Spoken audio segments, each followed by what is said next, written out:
it would be desirable that Honorable Law Minister had studied implications with the Election Commission of India.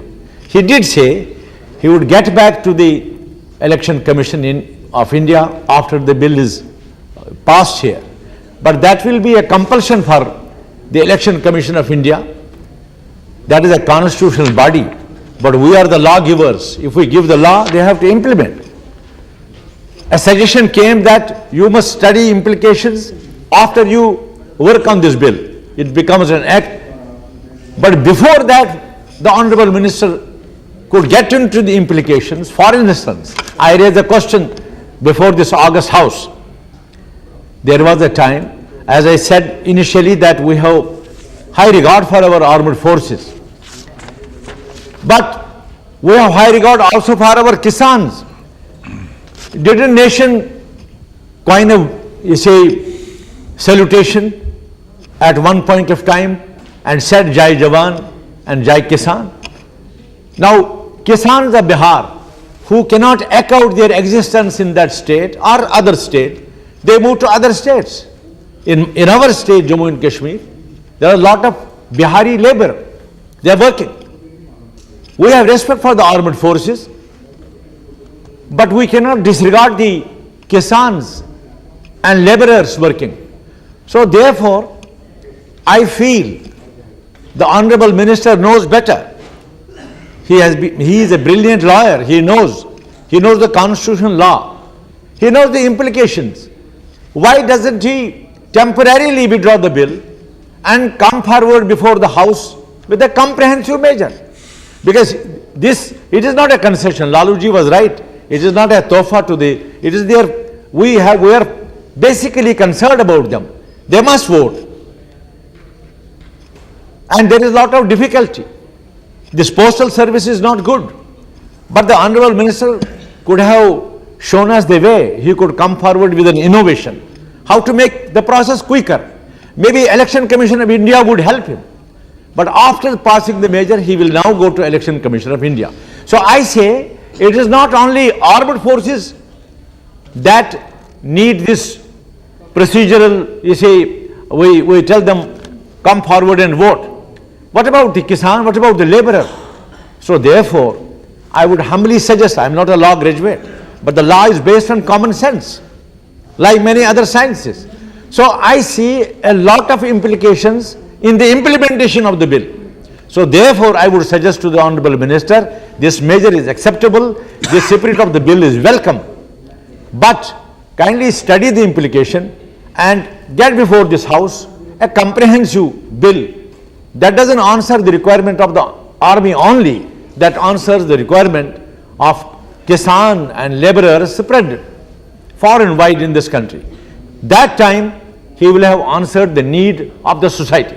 Otherwise, what Maheshwari ji and others said, there are so many implications and the whole edifice of franchise gets vitiated because the secrecy of the ballot will be lost. That is the fundamental thing in the Constitution of India. Thank you very much.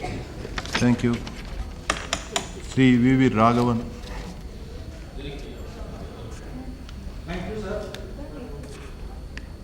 I stand up to oppose this bill, this amendment. We do agree that arrangements should be made for armed forces personnel to use their franchise fully. There is no difference of opinion on that. But sir, proxy voting is not the way. Secrecy of franchise is one of the basic features of our election laws. And when you adopt a proxy voting system, whom are you to authorize to use this proxy voting? Sir, these days, even the husband and wife differ on political views and affiliations. Every member of a house differ on political views and affiliations. And this proxy voting would be manipulated by interested parties. And that will arise so many controversies. and that controversy will hurt our armed forces personnel in the front. That is a very much could be avoided. Sir, this postal voting system can be organized in a way by the armed forces unit and you yourself, your government, can organize it promptly, get the ballots and can use it. You must find a way to organize the postal voting system quickly. That is possible these days. And if that is not possible, in this age of electronic voting, it is not difficult for any scientist to find out a way to franchise for himself. Anyhow, this proxy voting system ultimately will hurt the armed forces personnel. Sir, in this connection, let me point out a thing to the Honorable Minister. Sir, we are proud of our armed forces. They are of all religion, all castes, all languages, all regions, but they are one. This is an example of all of us. But in these days, sir, there is an organized attempt to propagate communal leaflets, communal materials among the armed forces. Last week I was seeing a channel, a retired general claim that I have every right to propagate my views among the armed forces. And I have sent these leaflets. I have sent these magazines. Sir, such kind of activities, if you allow, it will damage, it will harm us. Please stop it. Do not interrupt the solid integration of our armed forces. We are proud of it. Do not allow this communal propaganda to be waged inside the armed forces. Sir, every voter has a right to keep his secrecy. Nowadays, this cannot be revealed to anybody else. And I cannot believe, even the armed forces personnel cannot rest that my opinion is expressed in the vote if you give proxy to any other person. So I oppose this movement. I request the minister to withdraw it and find out a way to give full arrangements for our armed personnel to franchise their right. Thank you. Thank you. Sri Shankar Rai Chaudhary. माननीय उपाध्यक्ष महोदय, ये जो आज election laws amendment bill मंत्री जी ने पेश किया है, मैं इसके लिए इनको बधाई देता हूँ। ये बिल की शुरुआत, ये बिल काफ़ी अरसे से इस पर आलोचना हो रही है, डिस्कशंस हो रहे हैं और हमारे आदरणीय प्रणब मुखर्जी साहब एक department related parliamentary standing committee on home affairs के चेयरमैन रहे हैं और बहुत बारीकी से उन्होंने इस पर छानबीन किया है, इसको जांच की है। उनका रिपोर्ट, इस कमेटी का रिपोर्ट पेश किया गया है। उसमें इन्होंने जो सबसे बड़ी बात है इस रिपोर्ट में, उसमें कहा गया है, notwithstanding the sharp division, there is complete unanimity in the committee, that all-out efforts need to be made to ensure fullest participation by the members of armed forces of the Union in the country's electoral process. मान्यवर, मुझे फौज में 40 साल की नौकरी हुई है। मैं पोस्टल बैलेट के तहत सिर्फ 2 दफा वोट कर सका हूं। और हम जब वोट की बात करते हैं तो हमारा ध्यान रहता है पार्लियामेंट इलेक्शन पर, लोकसभा पर, स्टेट असेंबलीज पर, लेकिन हमारे जवान के लिए सबसे अहमियत रखने वाली इलेक्शन जो है वो है ग्राम पंचायत की इलेक्शन। और शायद ही पंचायत के इलेक्शन का जो पोस्टल बैलेट या कुछ है वो जवान के हाथ नहीं पहुंचता है। लोकसभा का इलेक्शन का या स्टेट का इलेक्शन शायद ही पहुंच जाए, मेरे अपने क्षेत्र में 2 दफा पहुंचा है मुझे 40 साल में, और बाकी पंचायत इलेक्शंस तो बिल्कुल होते ही नहीं है, कॉर्पोरेशन इलेक्शन भी होते हैं, हम उनके साथ वाकिफ ही नहीं है। इसलिए कोई तरीका ढूंढना चाहिए। There is complete unanimity. क्या तरीका ढूंढा जाए? जो इस बिल के साथ कुछ शक अपना जाहिर कर रहे हैं, और सही शक है, ऐसी बात नहीं है, कि इसमें सीक्रेसी भंग होता है, गोपनीयता भंग होता है। मैं सिर्फ इतना कहना चाहूंगा कि कोई अंधा वोटर है, उसको वोटिंग मशीन तक ले जाने के लिए उसका एक सहायक मिलता है, उसको बताना पड़ता है कि ये बटन दबाओ या जो भी वो दबाना चाहते हैं। सिर्फ पता नहीं, अगर किसी वोटर के आंख में कंजक्टिवाइटिस भी अगर हुआ हो तो प्रिसाइडिंग ऑफिसर उसको एक असिस्टेंट देने के लिए बाध्य है, आंख से अगर दिख नहीं रहा हो तो। हेल्पर, ठीक है। हाँ, मेरा मतलब कि ये दरअसल में सीक्रेसी हम सब चाहते हैं, और ये मैं नहीं मानता कि अगर एक जवान, एक अफसर, एक जेसीओ अपने मनोनीत किसी को करे घर का, चाहे उसके वाइफ हो या कोई और संबंधी हो, तो इन प्रिंसिपल ये सीक्रेसी का उल्लंघन हो रहा है। इसलिए मैं सहमत नहीं हूं कि अपने किसी नुमाइंदे के थ्रू वोट डालना सीक्रेसी का उल्लंघन इन प्रिंसिपल होता है।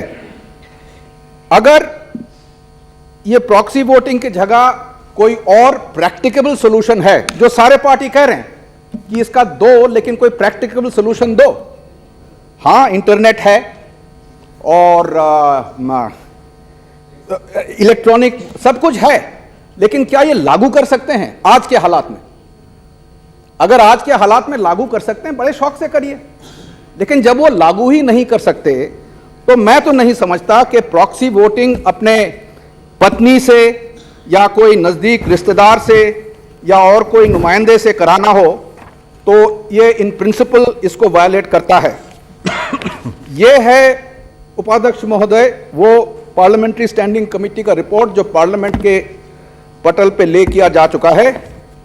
इसमें एक नमूना दिया गया है, movement of ballot paper for army officers.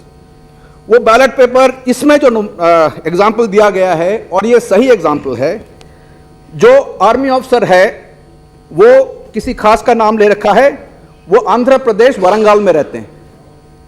अगर वहां चुनाव होती है तो वरंगाल से उसका वो पोस्टल बैलेट आर्मी हेडक्वार्टर जाता है दिल्ली में, और उसकी यूनिट उसने मांग रखा है अरुणाचल में है।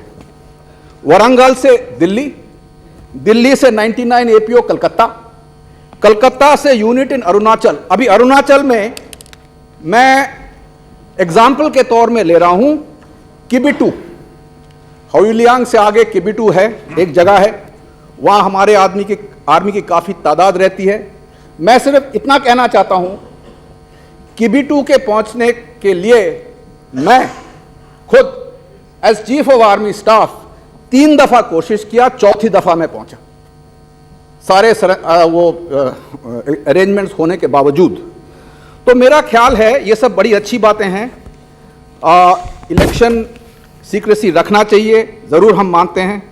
अगर कोई और तरीका नहीं है, इलेक्ट्रॉनिक तरीका, कोई और तरीका, तो मेहरबानी करके ये बिल आप सब इस पर साय देकर इसको पास कर दीजिए। धन्यवाद। Thank you. We have no more speakers. Honorable Minister to reply. Mr. Vice Chairman, I'm extremely grateful to the honorable members who have participated in this debate. I'm also particularly grateful to Shri Pranab Mukherjee, one of our senior members, who headed the departmental related standing committee which went into this question in depth to find a solution to this whole problem. The honorable member Shri Bharadwaj rightly mentioned that there is a genuine concern amongst all segments to see that our security personnel are effectively not denied their right to vote. There may be different of perception how this right can be given. The standing committee has also subsequently, in both formal and informal discussions with the important leaders of the opposition, as also with experts on the subject, we had tried to explore what options are available. The general who spoke just now spoke both as an honorable member of this house and as a soldier. He explained the difficulties of a soldier where in his entire career he got a right to vote only twice, and that also in a national election, not in the local elections. The easiest suggestion to make is expedite the postal system, or alternatively find out electronic methodologies. Let me just test each of these two suggestions which is made. The general just now read out the route that a ballot paper has to take. 540 constituencies for the Lok Sabha, a few thousand constituencies for the state assembly elections. The returning officers of these constituencies have no knowledge of where each soldier of the Indian Army is posted. So all that the returning officer can do in a postal ballot is to send lakhs of ballot papers to the army headquarters. Now this will happen after the withdrawal date. This is sent by post or by special messenger. It may take a couple of days. From the army headquarters, these lakhs of ballot papers are then to be segregated as to which soldier is posted at which point in the country. It will then be sent to some region, as he mentioned 99 APO in Calcutta. From Calcutta, it will reach Arunachal Pradesh. From Arunachal Pradesh, we will start identifying the actual physical movement of each soldier. In the case of army, on the border in the case of BSF, on a ship in the context of a navy, and then reach this in a couple of days. This places maybe a couple of days walking distance itself. Then this ballot will be cast, and through the nearest postal system, we again sent back to each returning officer. Now the practical experience has shown that there is no alternative to this route being followed, as a result of which lakhs of our personnel covered under this facility are not able to exercise their vote.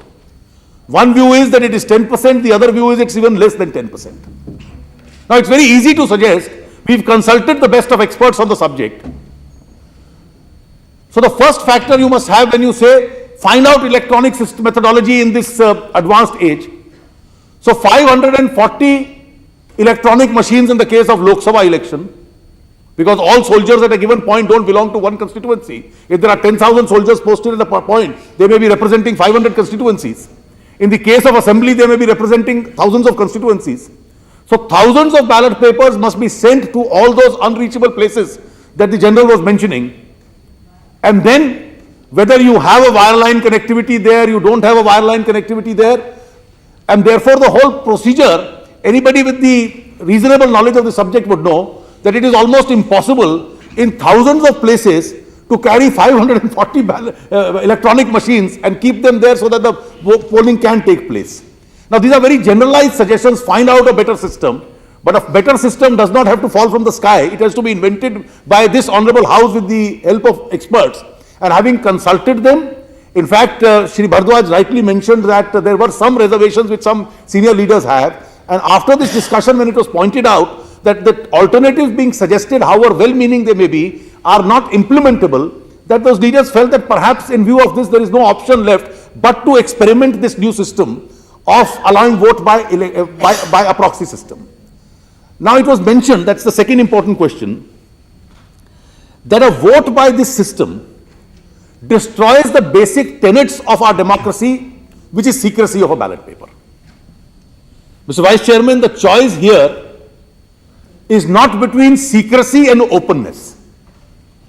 The choice here is either allowing them effectively no right to vote to our security personnel, or giving them an additional option of voluntarily relinquishing their vote to a proxy of their choice, which is permitted under law. This question of secrecy would arise if an alternative system of effective exercise of vote was available and we were denying it to them. Mr. Raghavan mentioned that people may not trust their wives. Well, there will be a series of relatives who will be the authorized persons mentioned in the rules. If you don't trust your wife, you can trust your parent, you can trust your adult child. And if you don't trust anybody, then please have some faith in the postal system and This is only an additional option being given. If you don't trust anybody, then have your faith that you may be one of the lucky 5% who may be able to vote through the postal ballot. And if you don't want to take a chance, you may actually take leave and come by a physical presence and cast your vote in the polling booth. These are all additional options which are available to you. And therefore, there are certainly problems which do get created. But let me just mention this. A number of members of this House would appreciate secrecy is important in an election. But secrecy does not get primacy over the very right to vote itself. When a number of us vote in a legislative house, we vote by an open ballot. A number of members have now started thinking, and that's one of the issues this House may discuss in near future, the right to an open ballot in a Rajya Sabha election. I am conscious of the fact that there are two views on the matter, but that's also an issue which is pending before this Honorable House. In fact, when we speak in terms of secrecy, let me just read out one paragraph from a judgment of the Supreme Court which arose in the context of a Rajya Sabha election, where secrecy was used to perpetuate corruption. When secrecy was used to perpetuate corruption, this is what the Supreme Court had really to say. The interpretation of section 94, which appeals to us, ensures free and fair election. Secrecy of ballot was mooted to ensure free and fair elections. If the very secrecy of ballot, instead of ensuring free and fair elections, strikes at the root of the principle of free and fair elections, the basic postulate of democracy would be utilized for undoing free and fair elections, which provide the life and blood to parliamentary democracy. If secrecy of ballot, instead of ensuring free and fair election, is used as was done in this very case to defeat the very purpose for which it was enacted, to suppress a wrong coming to light and to protect a fraud on the election process or even defend a crime, that is for forgery of a ballot paper, the principle of secrecy will have to yield to a larger principle of free and fair elections. The principle being, in that case it was a case of corruption, so they said if secrecy breeds corruption, then perhaps transparency may bring sunlight to the electoral process. So secrecy is important, but here in the context of security personnel, we are speaking in terms of either giving them an absolute secrecy, which may effectively mean virtually no right to vote because less than a minuscule percentage are able to vote, or by this alternative system, giving them an enabling provision where a large number of them who choose to exercise their vote by proxy, this facility is also available to them. So this system has been is being tried today in at least 10 countries for different category of voters. Belgium is trying it, Canada is trying it, France, Netherlands, United Kingdom, USA. These are trying it for different categories of voters.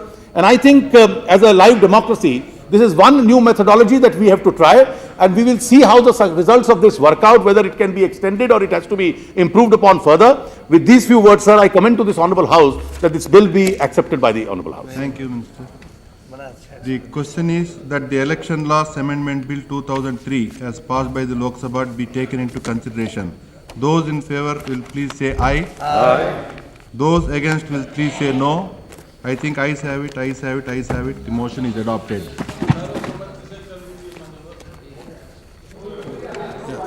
We shall now take up clause by clause consideration of the bill. Clause 2 to 5 stand part of the bill. Those in favour will please say aye. Aye. Those against please say no.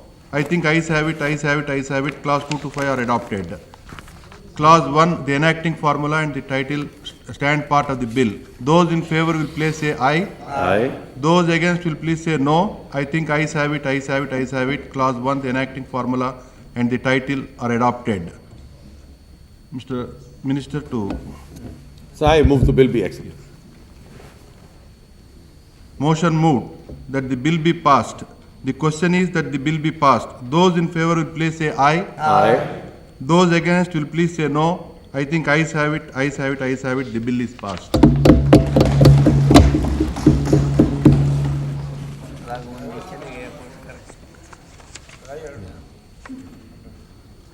Now we'll take up the Special Protection Group Amendment Bill 2003. The Honourable Minister.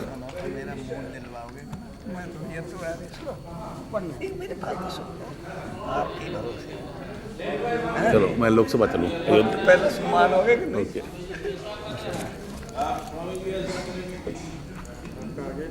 आ गया लालू जी के दबाव में पास हुआ है। Honorable Minister.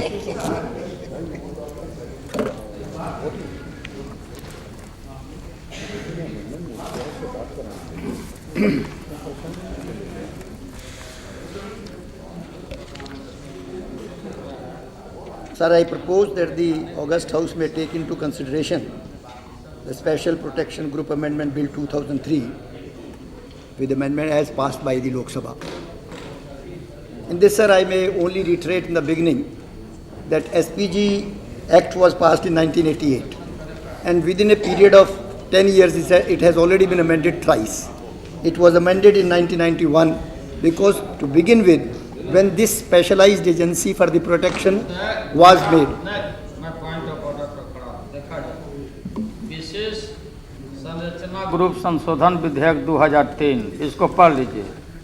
Ex prime minister लोगों को एक तरफ कहा गया है कि 1 साल तक पद से हटने के बाद, त्याग पत्र करने के बाद उनको और उनके परिवारजनों को मिलेगा एसपीजी ग्रुप, और फिर वहीं पर सरकार अपना अधिकार ले रखी है। इसी में दूसरा खंड जो कि सरकार देख लेगी 1 साल के बाद कि इनके ऊपर खतरा है या नहीं है।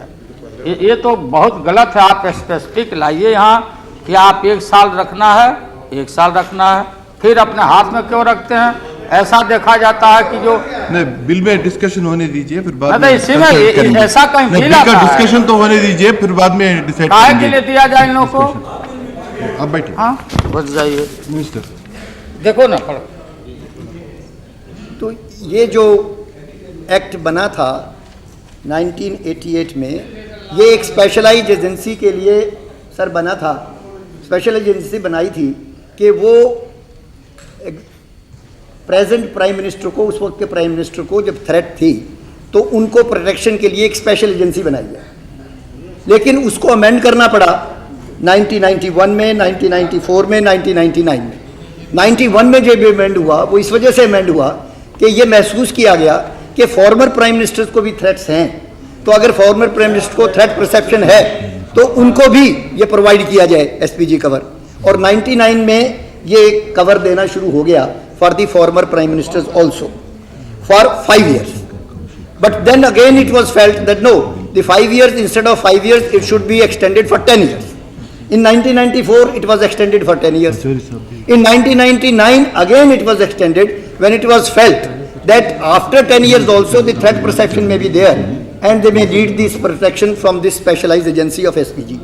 So in 1999, when the amendment was made, then now it comes to stay that even after 10 years, on the basis of the threat perception to be assessed at every year. Of course, the assessment period will not lapse more than 12 months. Within 12 months, it will be assessed between the two consecutive assessments. And if the threat perception exists, even after 10 years, it would be provided. So this is the act as now it stands. I have come before this House, sir, for consideration of the amendment bill for the purpose that when it has been accepted that every year it has to be assessed, and we know that in the case of our leader of opposition in the Lok Sabha and for our family members, for the last 4 years since 1999, it has been extended from year to year because the whole nation knows and the government is conscious and cognizant of this fact that a serious threat, always threat perception is very high in case of Mrs. Sonia Gandhi as well as her immediate family members. So this has been extended from 99 up till now. So now this present amendment is only for the purpose that instead of having 5 years or 10 years, simple that it should be in the case of former prime ministers and their immediate family members, it should be assessed every year, and on the basis of threat perception, it will go on extending, it will go on, it will be provided, this cover will be provided to them. Many a time a situation comes, well, if at all SPG cover has to be, supposing threat perception is not there and SPG cover is to be withdrawn, then what? But no, for that also, there is always a provision, normal provisions are there, not in this act, that after the SPG cover has been withdrawn, then categorization of X, Y, Z, Z plus category, this assessment is done every year. In case of those people who have been facing some threats or whose family members have been facing threats or who former prime ministers have faced bullets from the militants. Only thing is that there should be threat should be from the militants or from any other source, and that should be continuing and that should be grave. In that case, not only the former Prime Minister, but even for the immediate family members, this proximate cover would be available. This is the, in nutshell, sir, the amendment which has been now brought. Of course, consequential amendments are there so far as the nomenclature of certain posts are concerned. That is not very material. With these words, sir, I propose that this Honourable House may consider this bill and may pass it. प्रस्ताव प्रस्तुत हुआ। माननीय सुरेश पचौरी। आदरणीय उपाध्यक्ष महोदय, आज देश के सामने जो सिक्योरिटी सिनेरियो है, हमारे सामने जो चुनौतियां हैं, देश के सामने जो न केवल आंतरिक बल्कि बाहरी शक्तियों से भी खतरा है, चाहे वो लिट्टे एजेंसीज हों, चाहे CIA हों, चाहे ISI हों, इसके साथ साथ ही देश के अंदर जो विघटनकारी आतंकवादी और सांप्रदायिक शक्तियों से खतरा है, उससे हम सब परिचित हैं। इन्हीं सब बातों को दृष्टिगत रखते हुए यह निर्णय लिया गया कि VIPs की सिक्योरिटी का ध्यान रखा जाना आवश्यक है और यह जिम्मेदारी सरकार की बन जाती है। मान्यवर, प्रश्न ये उठता है कि जहां हमारा देश का सिक्योरिटी सिनेरियो बहुत गंभीर है, जिसके बारे में ग्रुप ऑफ मिनिस्टर्स ने भी कंसर्न जाहिर की है और कुछ सुझाव भी उपलब्ध कराए हैं, वह हमारे सुरक्षा एजेंडे में सर्वोच्च स्थान पर तो है। चाहे वो प्राइम मिनिस्टर की सिक्योरिटी की बात हो, चाहे एक्स प्राइम मिनिस्टर की सिक्योरिटी की बात हो, चाहे मेंबर्स ऑफ पार्लियामेंट की सिक्योरिटी की बात हो, चाहे उन लोगों की सिक्योरिटी की बात हो जो समय समय पर विभिन्न स्थानों पर रहते हुए महत्वपूर्ण निर्णय ले लिया करते हैं, उनकी सुरक्षा का प्रश्न हो। जहां तक प्रधानमंत्री का प्रश्न होता है, मान्यवर, मैं विनम्रतापूर्वक निवेदन करना चाहूंगा कि प्रधानमंत्री केवल एक व्यक्ति नहीं होता है, वो राष्ट्र का प्रतिनिधित्व करता है। उसके साथ साथ जहां तक मेंबर ऑफ पार्लियामेंट का प्रश्न होता है, वह जनप्रतिनिधि होने के साथ साथ उस क्षेत्र का प्रतिनिधित्व करता है। जिस क्षेत्र की समस्या है वो उसे निर्भीकता से उठाते रहना चाहिए, यह लोगों की अपेक्षा हुआ करती है। अभी हाल ही में ललित माखन की हत्या के संबंध में जो पिछले एक दिनों पूर्व निर्णय हुआ है, उस परिप्रेक्ष्य में मैं ये कहना चाहूंगा कि ये बात उभर के आई थी कि जिस दबंगता से वो आतंकवादी और विघटनकारी शक्तियों का पर्दाफाश करता था, उसकी जो हत्या हुई उसी परिप्रेक्ष्य में हुई। क्योंकि यह बिल केवल प्रधानमंत्री, पूर्व प्रधानमंत्री और पूर्व प्रधानमंत्री के परिवारों को सुरक्षा प्रदान करने के संबंध में है, इसलिए मैं सीमित दायरे में SPG प्रोटेक्शन जो इन लोगों को प्रोवाइड किया जाना चाहिए उसके विषय में ही आज कहना चाहूँगा। मैं यह कहना चाहता हूँ कि ऐसी स्थिति निर्मित की जाना बहुत आवश्यक है कि इस देश का प्रधानमंत्री जो देश का प्रतिनिधित्व करता है, वो निर्भीकता से, निडरता से, दबंगता से, दृढ़ इच्छा शक्ति के साथ राष्ट्र हित में निर्णय ले सके, ऐसी परिस्थिति होना चाहिए। निर्णय लेते समय उसके सामने यह प्रश्नवाचक चिन्ह नहीं रहना चाहिए कि वह जो राष्ट्र हित में निर्णय ले रहा है उसकी प्रतिक्रिया देश और विदेश की उन विघटनकारी शक्तियों में क्या रहेगी और उसे क्या हर्जाना भुगतना पड़ेगा। क्या न केवल उसकी जान को खतरा होगा बल्कि उसके परिवार की जान को भी खतरा हो सकता है। इन खतरों से बचाव के लिए जिम्मेदारी उस सरकार की हो जाया करती है जो समय समय पर सत्ता में बनी रहती है। मान्यवर, इस प्रकार इन महत्वपूर्ण पदों पर रहने वाले लोगों की सुरक्षा की जिम्मेदारी जहां सरकार की हो जाती है, उसके साथ साथ मैं यह भी कहना चाहूंगा कि हमारे यहां यह व्यवस्था रही है कि चंद्रगुप्त मौर्य के राज में जब उसने कुछ कठोर निर्णय लिए थे हुणों ने जो आक्रमणकारी थे उनके खिलाफ, तो उस समय चाणक्य ने यह सुझाया था कि ऐसे राजा की सुरक्षा का प्रबंध राजकोष से किया जाना चाहिए और प्रजा को भी यह सुनिश्चित करना चाहिए कि ऐसा राजा जो समय समय पर ऐसे कठोर निर्णय राज्य के हित में लिया करता है, उसकी सुरक्षा का प्रबंध राजकोष से किया जाए। ये कहा जा सकता है कि इससे फंड की अवेलेबिलिटी का क्या होगा, फंड की कमी है या SPG पर्सनल की कमी है, लेकिन मैं यह कहना चाहता हूं कि वो जो निर्णय प्रधानमंत्री समय समय पर लिया करते हैं, दरअसल वह राष्ट्र हित में अपने कर्तव्य का निर्वहन करते हैं। ठीक इसी प्रकार प्रजा का भी यह दायित्व हो जाता है और साथ ही साथ सरकार में बैठे हुए लोग या विपक्ष में बैठे हुए लोग, उनका भी यह जवाबदारी और जिम्मेदारी हो जाया करती है कि वो व्यापक दृष्टिकोण को दृष्टिगत रखते हुए इस संबंध में अपने कर्तव्य का निर्वहन करें। इतिहास इस बात का गवाह है मान्यवर, क्योंकि यह एसपीजी बिल के संबंध में मैं चर्चा कर रहा हूं तो मैं यह याद दिलाना चाहूंगा कि यदि हम इतिहास के पन्ने पलटते हैं तो हमारे देश के दो यशस्वी नेता विघटनकारी शक्तियों के शिकार हुए हैं। एक जो प्रधानमंत्री पद पर थी श्रीमती इंदिरा गांधी, जिन्होंने देश की एकता और अखंडता की खातिर अपने प्राणों का न्यौछावर कर दिया। दूसरे वो राजीव गांधी जो पूर्व प्रधानमंत्री रहते हुए लिट्टे एजेंसी और अन्य एजेंसीज की गतिविधियों के शिकार हुए और उनको अपने प्राणों को त्याग देना पड़ा। इसके अतिरिक्त हमारे देश में ऐसे भी कई नेता रहे हैं, कई अन्य ओहदेदार रहे हैं, जिन्होंने इन आतंकवादी और विघटनकारी शक्तियों से जूझते हुए या तो अपने प्राणों को न्यौछावर कर दिया या उनकी जान को खतरा है। तो चूंकि ये सारी स्थिति हमारे देश की सिक्योरिटी की है, इसलिए मैं ये कहना चाहूंगा कि एक तरफ उन लोगों को सरकार द्वारा सिक्योरिटी प्रोवाइड करने की जरूरत है जो कि राष्ट्र हित में इस प्रकार के कठोर निर्णय लिया करते हैं अलग अलग ओहदों पर। क्योंकि यह जो बिल, जैसा मैंने पहले कहा कि पूर्व प्रधानमंत्री की सिक्योरिटी से संबंधित हैं, तो मुझे एकाएक वो भावुक और अविस्मरणीय क्षण याद आ जाते हैं मान्यवर, जब इसी सदन में राजीव गांधी जी की हत्या का उल्लेख किया गया था। तो उस समय सभी माननीय सदस्यों ने यह मांग की थी कि राजीव गांधी की सिक्योरिटी लैब्स की जांच करने के लिए एक कमीशन का गठन करना चाहिए। वर्मा कमीशन गठित हुआ और वर्मा कमीशन ने जो फाइंडिंग्स उस समय ली उसका मैं उल्लेख करना चाहूंगा, क्योंकि केवल थ्रेट परसेप्शन का जिक्र किया है। जस्टिस वर्मा कमीशन ने जिस नतीजे पर पहुंचा वह ये था, मैं उसको उद्धृत करना चाहूंगा कि justice Verma commission came to the conclusion that had the SPG cover not withdrawn the assassination of Shri Rajiv Gandhi could not have averted. Observation of Verma Commission contained in para 9.14 of its report says Justice Verma noted that threat to Rajiv Gandhi remained undiminished even on seizing to the Prime Minister. At para 9.16, the Verma Commission of Inquiry observes that suitable alternative arrangements were not made and fresh assessment of threat was not taken.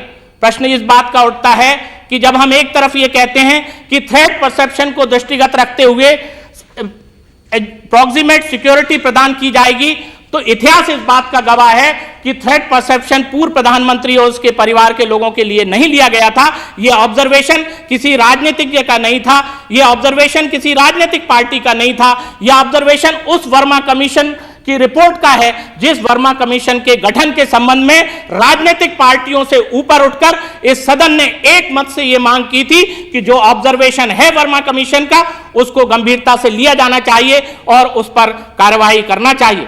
मान्यवर गृह मंत्री जी ने अपने प्रश्न क्रमांक 2839 के इसी सदन में जो 19 अप्रैल 2000 को उत्तर दिया था, उसमें उन्होंने इस बात का जिक्र किया था कि श्रीमती सोनिया गांधी और उनके परिवार का थ्रेट परसेप्शन बहुत हाई है और उनको एसपीजी की सिक्योरिटी प्रोवाइड करना चाहिए। मैं ये कहना चाहता हूं कि प्रश्न केवल इस बात का नहीं है, बल्कि प्रश्न इस बात का है कि थ्रेट परसेप्शन का आधार क्या हुआ करता है, थ्रेट परसेप्शन किस आधार पर लिया जाता है। यदि उसकी तरफ मैं नजर दौड़ाना चाहूं तो मैं आपके जरिए माननीय गृह मंत्री जी से निवेदन करना चाहूंगा कि जो लोअर लेवल पर सीनियर ऑफिसर्स का प्रोटेक्टिव रिव्यू ग्रुप बनता है, वो एक रिपोर्ट जो है वो सिक्योरिटी कैटेगराइजेशन कमेटी को प्रस्तुत करते हैं। उस कमेटी में पीएमओ का एक ज्वाइंट सेक्रेटरी हुआ करता है, एक होम सेक्रेटरी हुआ करता है, एक स्पेशल सेक्रेटरी हुआ करता है, आईबी का या तो डायरेक्टर हुआ करता है या ज्वाइंट डायरेक्टर हुआ करता है। यही व्यवस्था उस समय भी मान्यवर थी, यही व्यवस्था उस समय भी थी सिक्योरिटी थ्रेट परसेप्शन को आंकने के लिए। लेकिन राजीव गांधी जी का सिक्योरिटी थ्रेट परसेप्शन हाई था, उस समय के कैबिनेट सेक्रेटरी का यह ऑब्जर्वेशन था, इतना हाई था कि उस समय के प्रधानमंत्री से भी ज्यादा था, फिर भी उसको नजरअंदाज करते हुए एसपीजी विड्रॉ की गई। तो जो अल्टरनेट सिक्योरिटी, वैकल्पिक सिक्योरिटी प्रदान की जाना चाहिए थी वह प्रदान नहीं की गई और थ्रेट परसेप्शन भी नहीं लिया गया। जब ये हम लोगों का अनुभव रहा है तो मैं सोचता हूं कि इस बिल पर जब हम चर्चा कर रहे हैं तो कुछ हमें अन्य क्राइटेरिया के बारे में भी विचार करना चाहिए। और मान्यवर, इसीलिए मैंने यह अमेंडमेंट प्रस्तुत किया है कि पेज 2 इस एसपीजी बिल अमेंडमेंट 2003 के पेज 2 क्लॉज 2 कि में 5वीं लाइन के साथ साथ यह इंसर्ट किया जाना चाहिए, जो सी पार्ट है उसमें जब क्राइटेरिया की बात है कि immediate family members of former PM who have been affected by terrorist oblique militant acts. मैं सोचता हूं कि थ्रेट परसेप्शन के साथ साथ जब हम यह भी आंकलन करें कि ऐसे कौन से परिवार हैं जिन परिवार से प्रधानमंत्री रहे हैं, जिन परिवारों को आतंकवादी और विघटनकारी ताकतों का शिकार होना पड़ा है, तो क्या उन परिवारों को थ्रेट परसेप्शन के साथ साथ एसपीजी की सिक्योरिटी प्रदान करने के संबंध में हमें विचार नहीं करना चाहिए। मैं मानता हूं कि माननीय मंत्री जी ने उस सदन में और यहां भी, क्योंकि माननीय मंत्री जो भी दूसरे सदन में कहे, यदि मंत्री कहता है तो उसका उल्लेख हो सकता है, उसमें इस बात का जिक्र किया है कि श्रीमती सोनिया गांधी जी और उनके इमीडिएट फैमिली मेंबर्स को का थ्रेट परसेप्शन हाई है। लेकिन यदि हम यह भी विचार करें इस क्राइटेरिया को तय करते समय कि एसपीजी प्रदान करते समय थ्रेट परसेप्शन के अलावा उन परिवारों पर भी विचार किया जाएगा जिन परिवार के लोग ने इस देश का नेतृत्व किया है और नेतृत्व करते समय देश हित में व्यापक दृष्टिकोण को अपनाते हुए कुछ निर्णय लिए हैं, और इसलिए थ्रेट परसेप्शन के साथ साथ उन परिवारों को एसपीजी सिक्योरिटी कंटिन्यू करने के बारे में जो क्राइटेरिया हम तय कर रहे हैं हम लोग विचार करेंगे, तो मैं सोचता हूं कि यह एक सामयिक कदम होगा। ये मेरा मान्यवर आपके जरिए आग्रह है। प्रश्न ये है कि आज केवल प्रधानमंत्री या पूर्व प्रधानमंत्री या उनके परिवारजनों की सुरक्षा का प्रश्न नहीं है, बल्कि प्रश्न इस बात का है, जैसा मैंने अपनी बात आरंभ करते हुए कहा था कि समय समय पर महत्वपूर्ण पदों पर बैठे हुए लोग जो महत्वपूर्ण निर्णय लिया करते हैं उनकी सुरक्षा की जवाबदारी और जिम्मेदारी सरकार की हुआ करती है। और इस सदन में बैठे हुए जब हम लोग इस प्रकार के बिल प्रस्तुत होते हैं, चाहे हम पक्ष में रहें या विपक्ष में रहें, तो हम लोगों की भी जवाबदारी जिम्मेदारी हो जाती है। तो जहां हम यह भी विचार करें कि जिन लोगों को समय समय पर थ्रेट मिलते रहते हैं उनकी सिक्योरिटी का भी प्रबंध करें, साथ ही इन पदों पर विराजमान जो लोग महान व्यक्ति रहे हैं, यशस्वी नेता रहे हैं, उनकी भी हम सिक्योरिटी पर विचार करें। प्रश्न इस बात का उठता है मान्यवर, जैसा मैंने कहा था कि यह बात एम्स एंड ऑब्जेक्ट्स में यह बात कही गई कि जो सिक्योरिटी पर्सनल की कमी है उसकी वजह से समय समय पर इस प्रकार के निर्णय लिए गए। मैं यह मानता हूं कि एसपीजी पर्सनल की जो सैंक्शनड स्ट्रेंथ है उसके मुकाबले जो अवेलेबिलिटी है उनकी स्ट्रेंथ की वह कम है, तो फिर भी यह देखा जाए कि हमें वरीयता और प्राथमिकता किन चीजों पर देना चाहिए। मान्यवर, जब देश के नेताओं की हत्या होने लगेगी तो मैं ऐसा मान के चलता हूं कि हमारा देश जो लोकतांत्रिक देश है, उस लोकतांत्रिक देश में देश के प्रजातंत्र के लिए खतरे की घंटी बजना प्रारंभ हो गई है। इसलिए यह आवश्यक है कि देश की एकता के लिए, देश की अखंडता के लिए, देश में स्थायित्व बना रहे, देश के नेता समय समय पर देश हित में कठोर निर्णय लेते रहें, उन्हें अपने परिवार की भी चिंता ना हो, उन्हें अपने जान की भी चिंता ना हो। इसके लिए आवश्यक है कि मेरे इस संशोधन पर माननीय मंत्री जी विचार करेंगे और जब रिप्लाई देंगे तो इस बिंदु के प्रकाश में भी वह इसका उल्लेख करेंगे। तो मैं सोचता हूं कि जिस मंशा से यह जो बिल है वह समय समय पर लाया जाता रहा है, यद्यपि मंत्री जी ने ही कहा कि इसे पहले हमने 1988 में लाए और फिर 88 से 99 के बीच में हमने इसको 3 बार संशोधित किया। 99 में हमने यह व्यवस्था की कि फॉर्मर प्राइम मिनिस्टर और उसके इमीडिएट फैमिली मेंबर्स के लिए भी यह रहे, तो यह निरंतरता बनी रहे। इसके पीछे जो भाव हैं, जो भावना है, उसको दृष्टिगत रखते हुए मैं सोचता हूं कि मान्यवर जब इस प्रकार का प्रोविजन हम लोग ध्यान में लाएंगे तो मैं सोचता हूं कि उससे इस बिल को लाने के पीछे जो मकसद है, जो ध्येय है, वह पूरा हो सकेगा। मान्यवर, मैं ये अपनी बात समाप्त करने से पहले 2-3 बात और कहना चाहूंगा कि यदि प्रधानमंत्री पद पर बैठे हुए लोग चाहे वो प्रधानमंत्री पद पर रहे हों या प्रधानमंत्री के पद से जब हट गए हों, तो जब उनके साथ कोई ईश्वर न करे अनहोनी हो जाती है, तो प्रश्न यह नहीं उठता है कि वो किस कारण से हुई, बल्कि उसके लिए हम भी प्रत्यक्ष अप्रत्यक्ष रूप से यदि हमने इस प्रकार के निर्णय राजकीय कोष के पैसे को ध्यान में न रखते हुए यदि हमने लिए और ऐसे निर्णय लेने में हमने सहायता की, तो मैं ऐसा मान के चलता हूं कि जिन राष्ट्र के सपूतों ने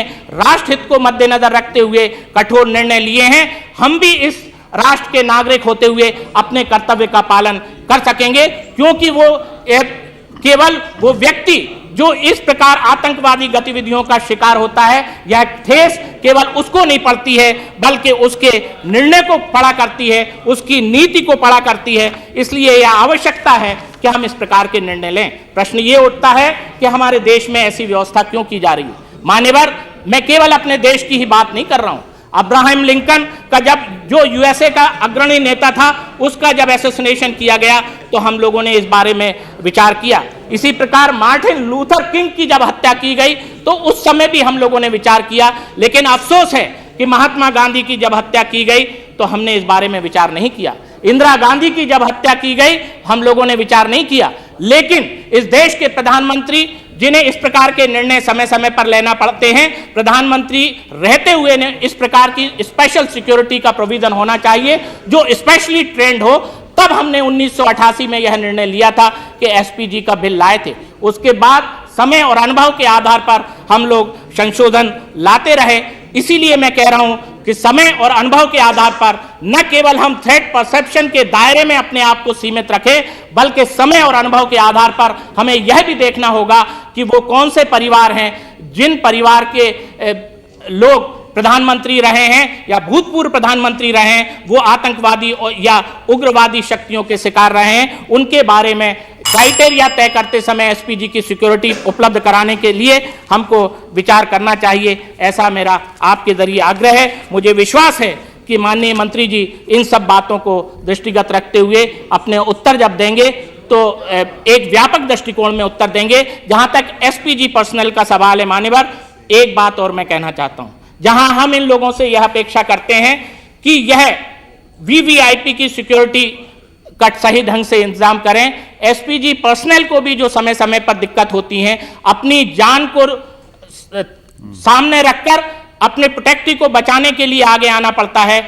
जब उनकी भी जान जाती है तो उनके परिवार के लिए भी हम कुछ वेलफेयर स्कीम्स के बारे में विचार करें ताकि वो भी निर्भीकता से अपने प्रोटेक्टी की मदद कर सकें। इस बारे में भी माननीय मंत्री जी विचार करेंगे, ऐसा मेरा आपके जरिए आग्रह है। और मैं अंत में यह कहना चाहूंगा कि ये जो उन्होंने अपना एसपीजी अमेंडमेंट बिल 2003 लाए हैं, उसमें जो मैंने संशोधन जिस भावना से रखा है, उस संशोधन के प्रकाश में वो इस प्रकार के निर्देश अपने अधिकारियों को देंगे कि जो मापदंड निर्धारित किया जाएगा उसमें इस बात का पर विशेष रूप से ध्यान दिया जाएगा। ऐसा मेरा आग्रह है। बहुत बहुत धन्यवाद। माननीय बीपी सिंघल।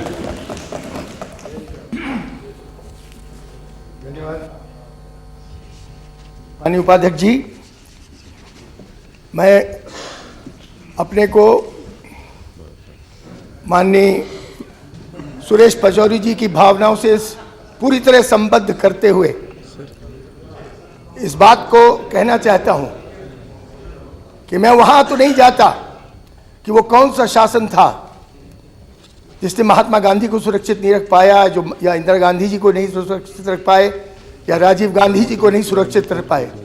लेकिन इतना अवश्य जानता हूं कि आज श्रीमती सोनिया गांधी जी के सुरक्षा के लिए जो शासन कटिबद्ध है, उसकी प्रामाणिकता और उसकी एफिशिएंसी इसी बात से प्रमाणित होती है जिस तरह श्रीमती सोनिया गांधी नितांत निर्भीकता से अपनी पूरे मत, अपनी पूरी भावना को सारे प्रदेश में, सारे देश में, संसार में व्यक्त कर पा रही हैं।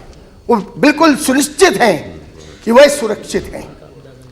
अब ऐसी ही सुरक्षा उनकी बनी रहेगी, इसमें मुझे तो कोई संशय नहीं, क्योंकि यह दायित्व शायद उनके पक्ष वालों का जितनी चिंता है उससे कहीं अधिक चिंता प्रत्येक शासन की होनी होगी, क्योंकि अगर कभी सुरक्षा में कमी रह जाती है तो वह ब्लेम तो शासन पर आता है। तो शासन तो उससे कहीं अधिक इस बात के लिए चिंतित होगा और रहना चाहिए कि जो भी नेता हैं हमारे देश के प्रमुख नेता, वो किसी तरह से भी खतरे से नितांत बाहर रखे जाए। यह जो विधेयक लाया गया है मान्यवर, वो संभवतः इसलिए कि एसपीजी की संख्या 3000 का उनका वो है स्ट्रेंथ। इधर कुछ चेंजेस के कारण प्रधानमंत्री इतनी जल्दी जल्दी बदले कि पूर्व प्रधानमंत्रियों की संख्या बहुत बढ़ गई, और वही, और जो एसपीजी की फोर्स है उसकी संख्या वही रही। और यही नहीं है, एसपीजी में जितने stringent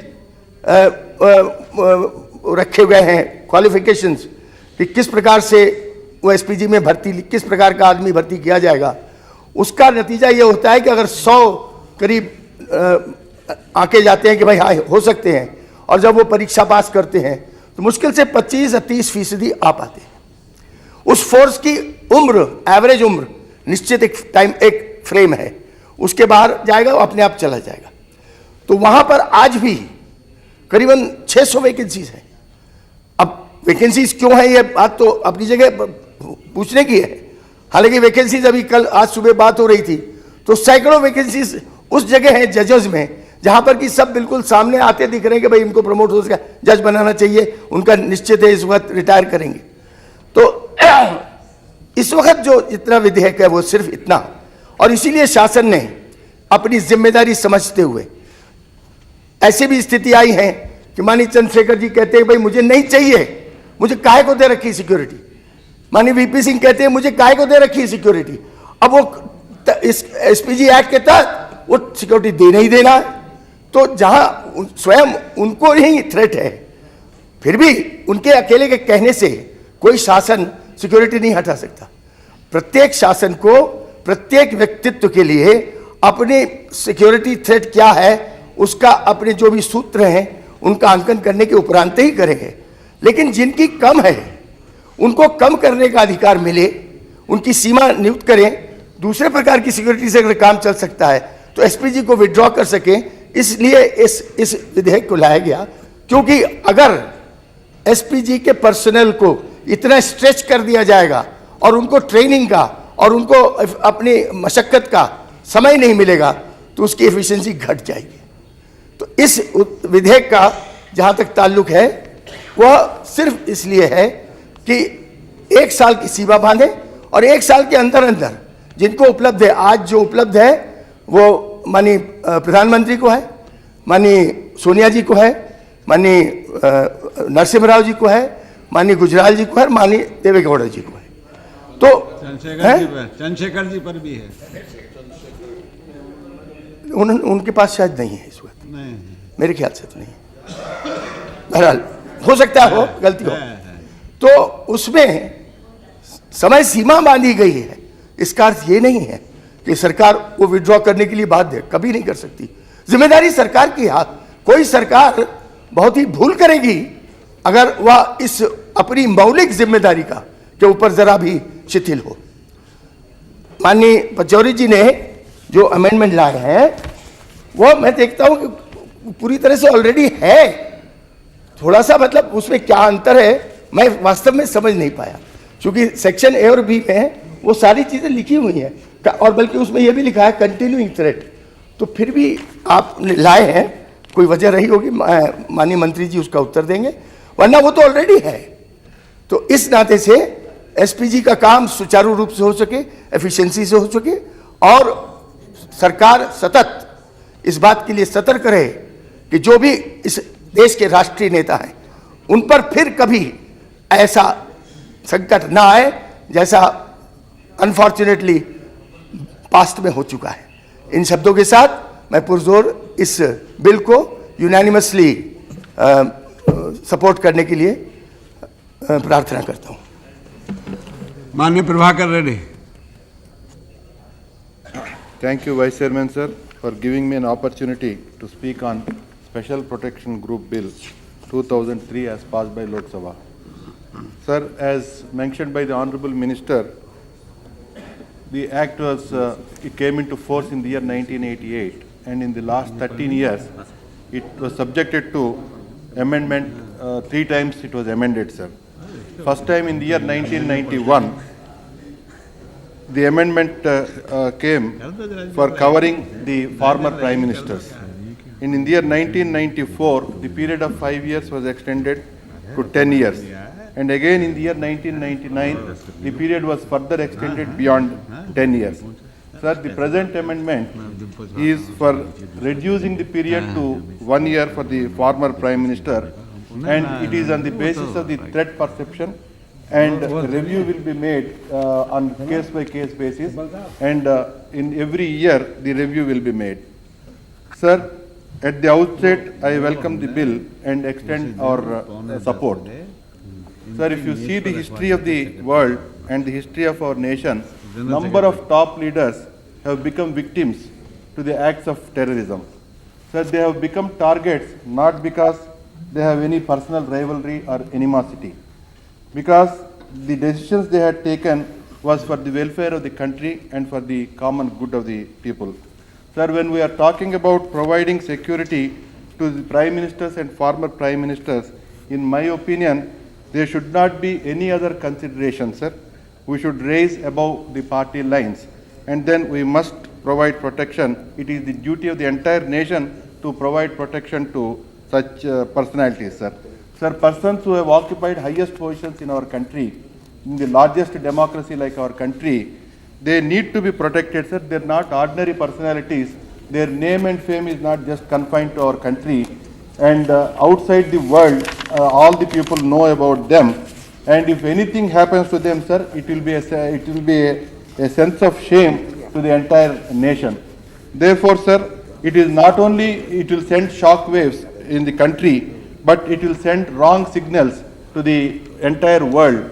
The people outside the world will suspect our security and safety system, sir. Sir, today the threat to VIPs is more acute than what it was 10 years back, or for that matter, couple of years back. Therefore, sir, my suggestion is that anything that we do, any amendments we bring, that should be to strengthen the present law rather than to dilute it, sir. Sir, it is not the question of how much money we are spending, sir. Honorable Minister, while giving reply to this debate in the Lok Sabha, he said that it is costing around 75 crores to the country, sir. And I am glad, sir, he said that it is not the question of money. This amendment is not brought forward to save the money. But the funny part is that he says that there is dearth of personnel, sir. Sir, we are a nation of 1 billion people, and we cannot train thousands of people, SPG people. I don't think it is a sound argument. The argument is a bit hollow, sir. Sir, all of us are aware that there is a great danger from hardcore terrorists who are being aided and abetted by our neighbors. Sir, people in high office have to take hard decisions, particularly against hardcore terrorism. So, Prime Ministers, after demitting their office, continue to be threatened by terrorists. Sir, one important point which I would like to raise, that all the time we are talking about providing security, sir. Security will take place when there is an attack. But my point is, why not we beef up our intelligence system, sir? Sir, we see the case of United States of America. United States of America, after September 11th attack, they have beefed up the entire intelligence system, sir, and they have allocated billions of dollars for strengthening the intelligence system. Why not we do in our country? Sir, whether our position is good or not, financial position, we allocate thousands of crores of rupees for defense. But in my opinion, sir, today we have a more internal security threat than external security threat. Sir, even if it means by diverting funds from defense for strengthening the intelligence system, I recommend, sir, I suggest that it should be done by the government. Sir, my submission is that not only Prime Ministers and former Prime Ministers, there are other important functionaries, like, sir, Deputy Prime Minister. He is the most threatened person today. Even he has got more threats than the Prime Minister, sir. There are chief ministers and there are many other ministers, sir, who are occupying high positions, who are under threat. Even protection should be given to them, sir. Here it is not the question of money, sir. It is the question of the reputation, sir. So with these words, I support the bill, sir. माननीय CEO Paulos. Chairman, sir. Terrorists and extremists, sir, they are making their base widespread. Mafia gangs and criminal gangs are also expanding their base. Some of them have national network. Very few of them have international connections also. This is not particular to India. The world over, the situation is the same. We all know that many of the world leaders has been assassinated by these terrorist groups. We in India have the experience of losing many of our national leaders. Why this extremism and terrorism is expanding and how we can contain it is a different question. Anyhow, the threat is there. So we have to take measures to protect our national leaders. The bill